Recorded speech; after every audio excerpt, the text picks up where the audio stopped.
Hey, how y'all doing? I'd like to talk to you a little bit about Schneider Bulk and being a new driver and just getting your CDL and going to Schneider Bulk. I'll let you know a little bit about my experience and what happened with me. I'm still with Schneider Bulk. I'm sitting here in a hotel room tonight, and I'll explain that why I'm in the hotel room here in just a little while. Schneider Bulk, I originally was in a CDL school. It was a 3-week CDL school, Roadmasters in Atlanta, Georgia. The instructors were great. I would not recommend the school for anybody. There was just too many students there for my liking. You just didn't get enough time behind the wheel. I passed my CDL test, my CDL state test, the first try. So, I mean, they did their job, but it's a little expensive, and there wasn't a lot of time behind the wheel. All right. That being said, they only offered Werner because it's a Werner-owned school. They asked me for my information, and they gave me Werner's information, and I asked the placement people to try to place me somewhere else, and they wouldn't. They said Werner was it, which I thought was kind of stupid too. So I wouldn't recommend that school, but that's a whole different vlog for a whole different day. So I reached out to Schneider. I was looking at some of the jobs, and CDLjobs.com has some. And at the time, I had found a van account. Went from somewhere in Fairburn, Georgia to Gary, Indiana, and back.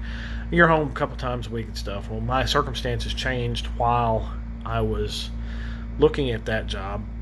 One thing leads to another, and I looked at Bulk. I needed more money, and Bulk was more money. So I said, well, I'll go do that, or try to go do that. And so I went to Bulk. I live in Atlanta, Georgia. I talked to my recruiting person after that, and I had already signed up for the dedicated account, and she said, yeah, that's no problem, we'll change it, and it was no issue whatsoever. So I went from Atlanta. They flew me to Houston to end up doing 2 weeks training down there. It has to do with the pump on the truck and how to air off the chemicals that you're hauling, and to pump off, and some troubleshooting. There's not a lot of troubleshooting there, but there is some. And you do 2 weeks down there. The first day is a physical, where you have to pull a certain amount of weight, carry a certain amount of weight, go up a ladder. They check your heart rate. They check, after each exercise. If you're really, really, really out of shape and overweight, this is probably not the job for you, and I'm not trying to poke fun at anybody. It just probably isn't. You have to be in somewhat of shape. I'm older and fat, but I'm not that fat, so it wasn't a big deal to me. You're going to have to lug around some hoses and stuff, and the hoses aren't light, especially in the hot sun. So that being said, the first day we lost I think 1 or 2 people. One person had asthma, and we have to wear a respirator sometimes with some of the chemicals that we unload. So she couldn't wear a respirator because she had asthma. We lost a smattering of people throughout the whole process. So I think we started off with 8 or 9, maybe 10, and ended up with 5, 6, maybe something like that. So we lost approximately half. And some of those went to Schneider van jobs, and some of them didn't. Some of them had to go elsewhere. It's not difficult work, but it is hard. Some of it is hard. You get paid to load and unload, so there's a benefit to that. If you drop a van or whatever, you usually don't get paid for that. So, all right. So once that was over, like I said, it was 2 weeks. They put you up in a nice hotel. It's the Courtyard Marriott in Houston. I can't speak for Coriopolis because that's the other place that they do the bulk training. I don't know where they put you up there, but the hotel there is pretty nice. You're 2 to a room. I was lucky enough to have a really cool roommate. We had no issues whatsoever. They pay for a breakfast every morning. It's not a buffet style breakfast. It's you get a sandwich and a piece of fruit and a drink, and they provide transportation and everything. Anyway, they pay you, I want to say it's $80, $75, $80 a day, something like that, while you're in training. So you're getting paid to do all this. It's not a lot of money, but it beats not doing it. I mean, you're not getting paid. So there is money coming in. After you do that, you end up getting sent back home. Well, they drive you home. They give you a bunch of equipment. They give you a chemical suit and gloves, and I mean, they give you a bunch of equipment. So you have to drive back home. Me and a guy that was from Atlanta as well, went from Houston, got a rent-a-car from the airport, and drove to Atlanta's airport and dropped the rent-a-car off. We both got Ubers back home. Well, the Ubers are paid for by the company. So all that, the rent-a-car, the Uber, the hotel stay, everything is paid for by the company. Good enough. I can't say enough about all that. I mean, you don't have to come out of pocket for anything. And the hotel was pretty cool about it. If you want to go eat somewhere, they take you there and pick you up if you want to get picked up. I usually had them take me there and walk back, made it sure it was close enough. All right, got home, I want to say maybe Thursday, Friday. Was off that weekend. Monday, Tuesday, I went down to the Atlanta Operating Center, which is where I park my truck now, and met my training engineer. We had a load that we ended up having to take down to Georgia Pacific. It was hazmat load, and it was 100 and something degrees outside, and I had to put on the whole suit and everything. It was miserable. So did 2 weeks with him. If you get out there and you have problems or questions and you want advice or you need help doing something like backing or whatever, ask them. They'll do whatever they need to do to make sure you're okay. I was over the road, and I got an over-the-road driver, which was good for me. Some of the people that were over the road got local drivers. I think that was a disservice to them. It's easy to put somebody with somebody that's not doing the same job, but for me, I got to go up and down the West Virginia mountains, learning about engine brakes and speed control and everything on loaded trailers, which, locally you just don't get that. So I felt very, very fortunate for that. So now got done there. You do a week down in whatever place that you're going to go to. Savannah was my place. I've got Bulk OSRs down in Atlanta. And when I went to, or not Atlanta, I'm sorry, Savannah. So they paid for a rent-a-car for us to go from Atlanta to Savannah. We spent Monday, Tuesday, Wednesday, Thursday down there, and it was the same stuff. It was just testing out to make sure that you could do all the stuff. There's a lot of, not a lot, but there's a lot more of problem-solving stuff. So if the pump stops in the middle of a pump, how do you clear the lines, that kind of stuff. It was really, really good training. I can't say enough about all the training that's been done. I've had a great time. I've met a lot of people. Trainers are good. They ask any or will answer any questions that you ask. So I've had zero problems with any of the trainers, and so far so good. So we tested out. There's a drive portion too that you have to test out.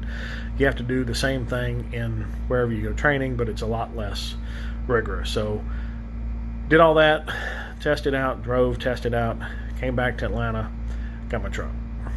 All right, now there's a lot said about mega companies, which is great. Now they suck. They don't care about their people. You're just a number. That's fine.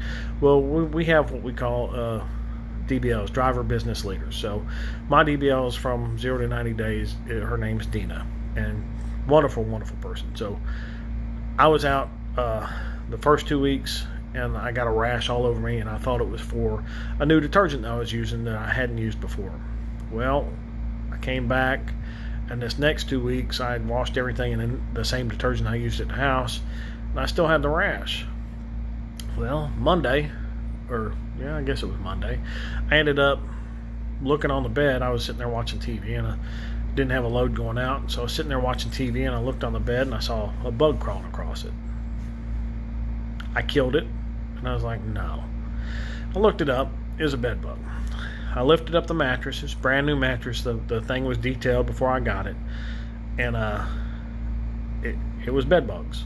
So I had all these bed bug bites that I thought was an allergic reaction, which it wasn't.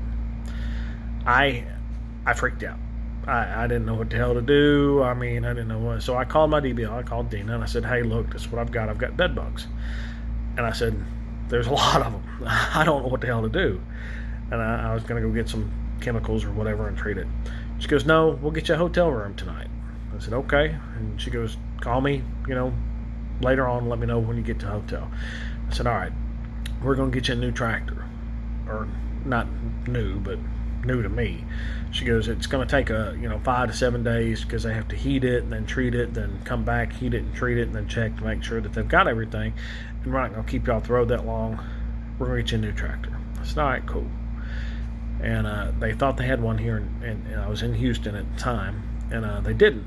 So they've got one in Savannah, which is actually a newer tractor, and it's got some stuff that I want, like a little refrigerator and stuff that anyway, long story short, it's a better tractor for me. But they put me up in a hotel room at the Marriott Courtyard and ended up renting me a car from the airport, and I'm taking that car now to Savannah. I'm in Mobile, Alabama, spending the night in this hotel so I can go to Savannah tomorrow and get my new tractor, or new to me tractor. So you can say what you want about the megas, but you get a little small company, they probably ain't gonna do that for you. Now, in a year from now, when I'm looking at money and a smaller company might pay me more, am I gonna have some loyalty? Probably a little bit. It depends on where it's at. Enough to go talk to Schneider at this point and say, hey, look, this is what I've got, this is what I'm looking at. I'm not just gonna abandon this place because they've treated me right. I mean, that's just incredible right now that they've put me up in a hotel room when I found out I had bed bugs in my tractor. They rented me a car, are allowing me to stay here tonight, and because it was too many hours to drive in a rental car, and now I got to go get a new tractor. So, hey, Schneider is not a bad company to work for. I know I've talked to a lot of drivers that are at their 9-month mark, almost year mark, and they're all looking at leaving. I get it. There's a lot more money to be made out there. I'd like to say money isn't everything, but at this point, there's no pension, there's no nothing. So I understand where they're at, but hopefully, the money will catch up and Schneider will figure out that they're losing drivers over that kind of stuff. But as far as the way I've been treated, I can't say enough about it. The DBLs, or not the DBLs, the OSRs in both Houston and Savannah, I've befriended some of them, and they're really good people. So anyway, that's my 2 cents. And if you're looking at Schneider Bulk, that's what you got to look forward to. Oh, the other thing I was going to tell you, if you get on with Schneider Bulk or any kind of bulk company, you're going to have to get your little toolkit, dead blow hammer, a rubber mallet and stuff to make sure that the manholes is closed and stuff. But the first load that I ever had, I had this big, thick cable tie on both the manhole cover and the QRB valve. I have wire cutters. That's all I have to cut, and I thought that would be enough. It's not. You got to get some cable cutters, and I ended up getting some cable cutters from a customer about 3 days later, just befriending one of the guys that was loading the trailer from the top, just talking to him, and he put one of those cable ties on there, and I had the thick ones, and I asked him, I said, hey man, I said, I don't know how I'm going to cut that, and he said, what do you mean? I said, all I've got is wire cutters, and he ended up giving me his cable cutters, little tiny, looks like wire cutters, but I mean it cuts some things like melted butter. So I'll tell you, get you some cable cutters. It'll cost you $15-20, but it took me 10 minutes to get that first delivery I ever had to pull those wires out and cut them individually. It took me a good 10 minutes, had blisters all over my hands. I mean, it's an investment you need to make. So if you have any questions, just ask. Be more than happy to answer them. 2 things you need is a hazmat, and the other thing that you don't have to have but would be very helpful is a TWIC card, TWIC card. So I'll put those links in the description. So if you need to do that before you come, I would highly recommend getting hazmat endorsement and your TWIC card before you come. You'll get more loads. All right. If you have any questions, let me know. Bye.